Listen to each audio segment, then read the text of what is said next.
ശ്വേതാ മേനോനും ദേവനും താരസംഘടനയായ അമ്മയുടെ പ്രസിഡന്റ് സ്ഥാനത്തേക്ക് മത്സരിക്കുന്നത് കൗതുകത്തോടെ നോക്കിയിരിക്കുകയാണ് കാണികൾ.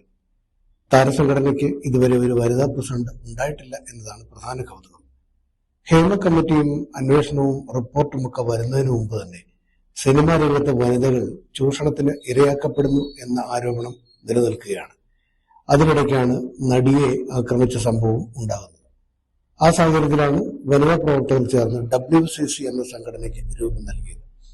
എന്നാൽ അവർക്കൊപ്പം ഉണ്ടായിരുന്നവർ പോലും പുരുഷന്മാർക്കെതിരായ പരാതികളിൽ നിന്ന് പിന്മാറി.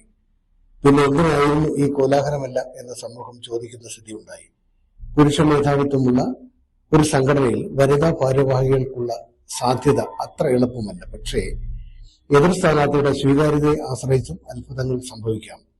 സ്വാതന്ത്ര്യദിനമായ ആഗസ്റ്റ് 15 നടക്കുന്ന തെരഞ്ഞെടുപ്പിൽ അറിയാം സിനിമാ രംഗത്തും സ്വാതന്ത്ര്യങ്ങൾ ഉണ്ടാകുമോ എന്ന്.